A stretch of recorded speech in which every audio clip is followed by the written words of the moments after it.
Greetings, my fellow freedom lovers and sovereign thinkers. This is LL3's News Podcast. My name is Craig, transmitting from the beautiful swampy mangrove, South Florida. And today's date, Friday, October 6, 2017. Yes, early Friday morning, around 2:02 a.m. Eastern Time. Chilling on the river. Nice little wind, not hot, real comfortable. Looks like people at Ronnie's bar still hanging out. Did a little sing-along, karaoke, all that good stuff, so pretty nice. I have no complaints. No one's bothering me.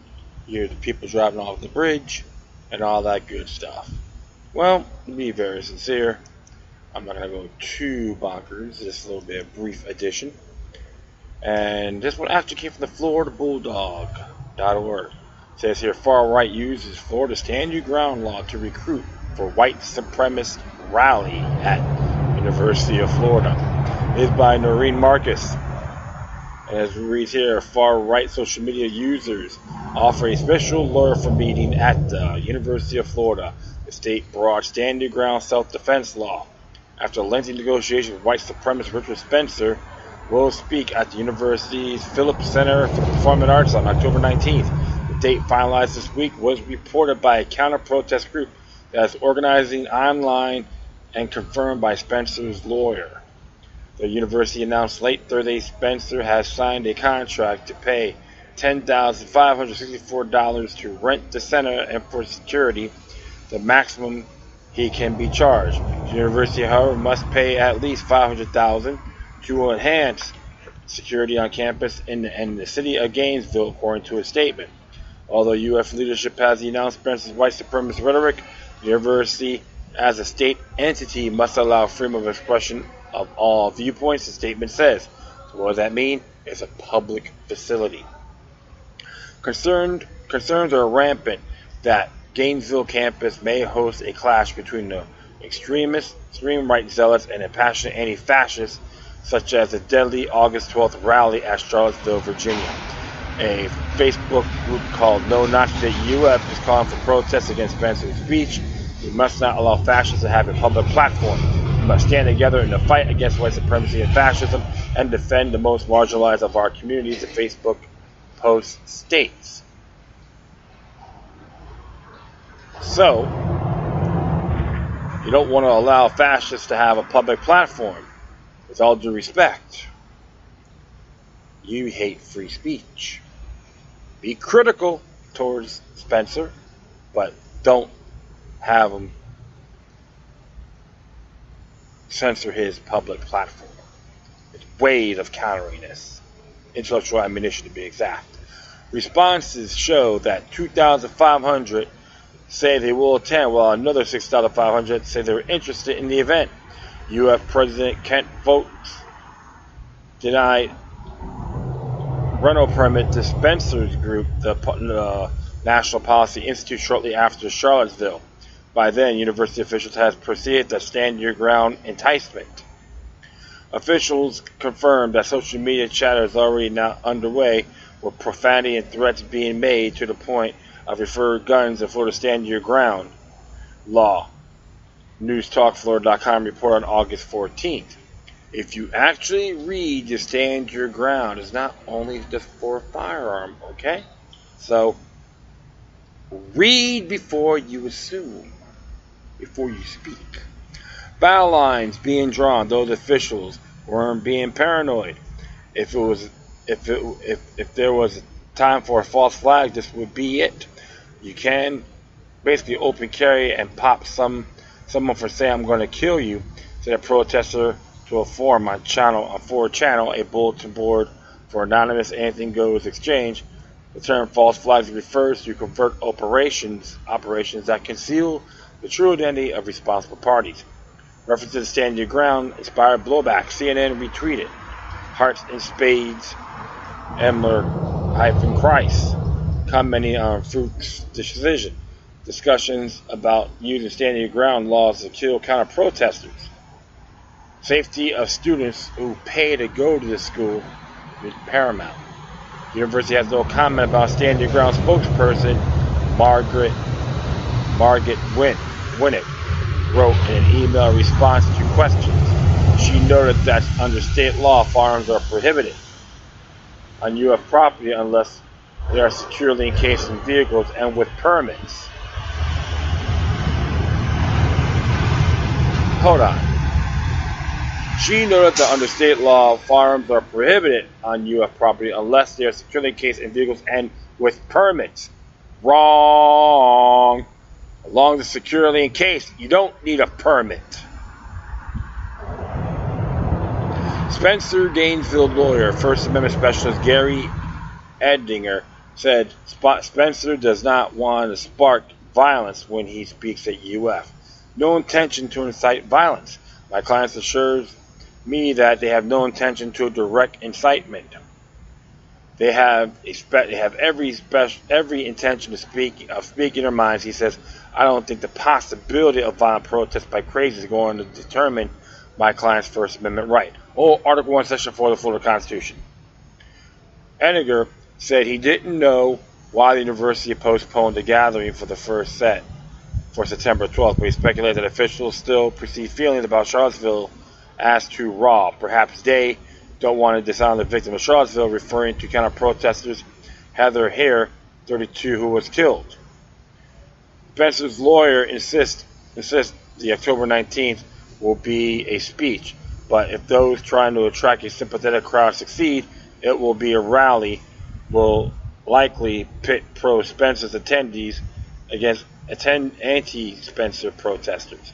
Florida's pioneering 2005 Stand Your Ground law, touted as a model by the National Rifle Association, justifies the use of deadly force in order to protect oneself or others against threats of harm, either real or perceived. It eliminates the long-standing duty to retreat. Courtesy over the law peaked in 2013 when policeman wannabe George Zimmerman was acquitted in the shooting death of Trayvon Martin, 17, setting off a nationwide debate over race and Stand Your Ground. Attempts in Tallahassee to tighten or repeal the law failed repeatedly. Meanwhile, the U.S. Commission on Civil Rights investigated the law's disparate impact on blacks and whites. Just to let you know, of course, saying off the whole Stand Your Ground, George Zimmerman was on his back. So it was classic self-defense. I'm not saying I'm praising the man either. Just give you that fact. Former Attorney General Eric Holder condemned Stand Your Ground for senselessly explaining the concept of self-defense in a 2013 speech to the NAACP in Orlando. But if you're a corrupt piece of garbage like him, that's okay. He was a chump, as far as I'm concerned. This year's Florida legislature is strengthening the law, and critics attack the revisions of unfairly tasking prosecutors and favoring defendants.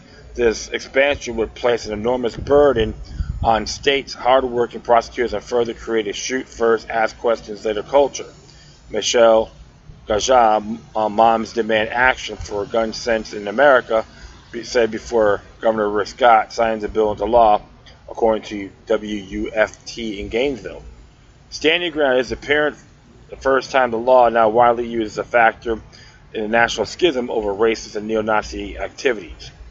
Wherever marking the Stand Your Ground as a tactic, like shutting fire in a crowded theater, could be used to deny free speech to a racist or neo-Nazi is untested in court and debatable. Earlier this year, after Albany University in Alabama tried to stop Spencer from speaking there, he asserted his First Amendment right in federal court and won. See, they're using, what do you call that again?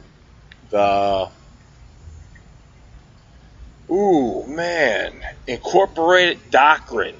Okay, just to let you folks know that. Outside the auditorium where he spoke on April 18th, police clashed with demonstrators and made 3 arrests for disorderly conduct. The tragedy is Charlottesville, where a self-proclaimed neo-Nazi drove a car into a crowd of counter-protesters, claiming hair, and injured 19 others, seemed to have empowered other universities to deny Spencer reform. In addition to UF, Texas A&M, Penn State, and Michigan State universities have resisted his appearance. First Amendment scholar Robert O'Neill, a former University of Virginia president, says he's no fan of the Stand Your Ground law. He agrees with Holder that adds nothing good to the idea of self-defense. Well, let me know if the police are obligated to protect me. If not, shut up. Pros and cons, of course, of Stand Your Ground. I'm not going to argue with that. O'Neill said using a lot of publicizing the event, it's like turn violence should be irrelevant to right to speak freely. Still, he said after Charlottesville, it would be entirely appropriate that a judge would take a standing ground to account to decide that this constitutes a genuine threat of violence. It just needs a good ACLU lawyer or someone willing to take on the issue, O'Neill said. It's probably not a popular position to take, but I think there are merits to taking another kind of stand your ground. Well, interesting about this, about Spencer, I'm not crazy about the man either. Alright? And I know people may talk smack about white genocide and all that. It does exist. It's just another example. But people say, oh, how dare you, you're a Nazi for speaking about white genocide and all that. It's happening. But that's just an example. And what's funny about standing your ground, and even in Florida, a great amount of it benefited the black communities in our state as well. So what I want to be doing, just to put it out there one more time, the Tampa Bay Times on Stand Your Ground. You can read this for yourselves and share this with folks. And like I said, it has its pros and cons, don't get me wrong, but basically the self-defense is righteous, regardless. Even you don't have to retreat. Because the question I have for all my brothers and sisters out there, if you think the police are obligated to protect me as an individual, prove it, if you dare. Because to be very realistic, the truth of the matter is, it's completely irrelevant, and it can't prove it. So I'm going to try to look for that. Hold on here, if I can. Well, what I'll do is try to add it to the memo, and we'll just take it from there. Huh. Alright, so definitely going to do that. I'll add it to the memo. And let me see here.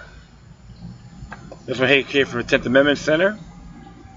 Came out yesterday. It came out October 5th to be exact too. It says here, the president's argument against DACA doesn't make him a constitutionalist, by Mike Maharrey. I always love his work. Like so many other politicians, DACA simply shows the president's willingness to turn to the Constitution when it suits his political agenda. What makes him look pristine.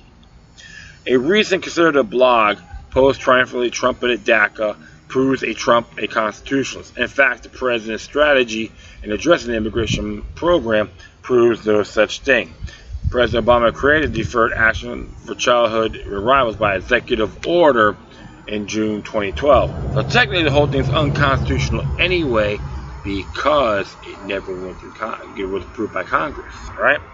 It allowed immigrants brought to other countries illegally as minors to apply for a renewable 2-year period of deferred action for deportation and made them eligible to apply for a work permit. The policy was meant to serve as a stopgap to allow these immigrants to stay in the U.S.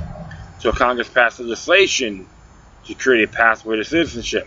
Trump signed an executive order phasing out DACA in early September. In practice, his EO rescinded Obama's EO. It was clear from the beginning that Trump was trying to force Congress to act on immigration reform. Before the official announcement, he tweeted, "Congress, get ready to do your job." DACA. White House Press Secretary Sarah Huckabee Sanders said the president wanted to make DACA a permanent part of a comprehensive immigration legislation that would end illegal immigration, prevent visa overstays, and create a merit-based system of immigration. Just weeks later, news that leaked that Trump had reached a deal with Democrats in Congress on an immigration plan that would give those who met criteria permanent residence in exchange for strong border security. From its first announcement, the administration emphasized constitutional problems with DACA, Attorney General Jeff Sessions called it a unilateral executive amnesty and said Obama deliberately sought to achieve what the legislative branch specifically refused to authorize on multiple occasions. Such an open-ended circumvention of immigration laws was an unconstitutional exercise of authority by the executive branch. Sessions was correct in this assessment. The president does not have the authority to unilaterally dictate immigration policy, and he certainly doesn't have any constitutional power to simply override Congress with a stroke of a pen. DACA was unconstitutional from the get-go. And Christine Hall said the same thing, so just to let you folks know. The blogger pretty accurately broke up the issues surrounding DACA in his punching bag post article. He sums it up this way. Trump did not end DACA because he did not want to protect the status of those involved, but because he wanted to bring about a permanent legal and constitutional solution. So why did he end the program rather than just seek legislation? Trump understood that Congress would not act until DACA was terminated. It's the nature of the national legislature to act only at the last minute. But can we draw from this that Trump is a constitutionalist, as the punching bag post headline proclaims? No.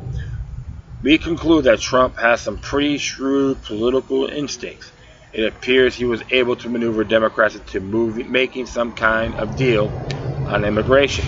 If Congress actually passed a bill, the DACA saga will go down as a political victory, big political victory for Trump. We even conclude that the Trump administration understands limits to executive power exist out there somewhere, but none of this makes Trump a constitutionalist. No more than Obama's commendation of the Patriot Act when he was a senator made him a constitutionalist. In truth, the Constitution was little more than a chess piece in the president's political maneuvering. Granted, it was properly played, but it shouldn't lead you to conclude Trump has some great respect for the document and has its limits on federal authority. The administration has simply ignored the Constitution on a number of occasions, including when it launched missiles at a sovereign nation, Syria, with no declaration of war. And it's doubling down on asset forfeiture and its continuation of the drug war. To all those Trump worshippers, hopefully you're comprehending this. In Trump's call for infrastructure spending and in the push for another unconstitutional federal health care scheme to replace the current unconstitutional health care scheme, federal politicians of every stripe trot out the Constitution when it advances their agenda. They just as quickly hide it behind their backs when they realize it might interfere with their plans. If the constitutional argument supports the policy, they will argue with the fervor of a true disciple. But when it undermines their political position, the verbal gymnasts and rhetorical justifications begin. It finds to praise the president when he gets something constitutionally correct. But don't try to paint the current administration or any other modern presidency for that matter as some kind of paragon of constitutionality.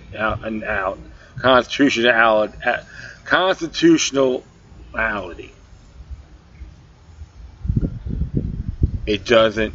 It just isn't so. I know I did a tongue twist there. I apologize on that, my friends. Yeah, I'm getting a little groggy here. But that's it. Why he does DACA? Oh, he's a constitutionalist. Please, like me saying taking a shit, taking a dump, and right in front of someone's house is okay. It's a toilet, right? Come on. Or I thought it was an outhouse. This is why I get a big kick out of partisan politics. You know, our Lord and Savior, yay! If you criticize, oh, how dare you make fun of my president? Come on. You gotta stop playing who let the cows out. My president's better than yours. A bunch of these juvenile kids. So, hey, but it's true. I don't like Sessions in a lot of areas, but he's right. And this assessment has to go through Congress. Everything got to be legitimized. So, Ooh, yeah. Okay, let's do one more here. But then everyone's talking about some of these idiots in these like New York Times and all these stupid half-assed institutions wants to repeal the Second Amendment. It'll happen in horrific event to happen in Vegas. Just to let you folks make clear, never ever use criminal intent, including mass shootings that happen in Vegas, Pulse nightclub, or the University of Texas Towers that happened 50 years ago, a Second Amendment issue. Okay? Make that clear. If you want to repeal the Second Amendment or repeal the Constitution or the Bill of Rights culture, you are a felon, as far as I'm concerned. I'm going to continue on here. It's by Reason.com by Damon Root. How the Second Amendment helped civil rights activists resist Jim Crow. A response to New York Times columnist Brett Stephens at his call to repeal the Second Amendment. Yeah, he's probably bends over on his hands and knees getting penetrated by Charles Schumer. Imagine them making love.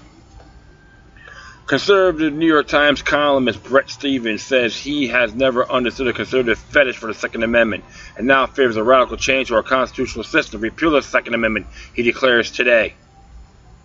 I bet you Aaron Zellman will call you a Jono right to your face.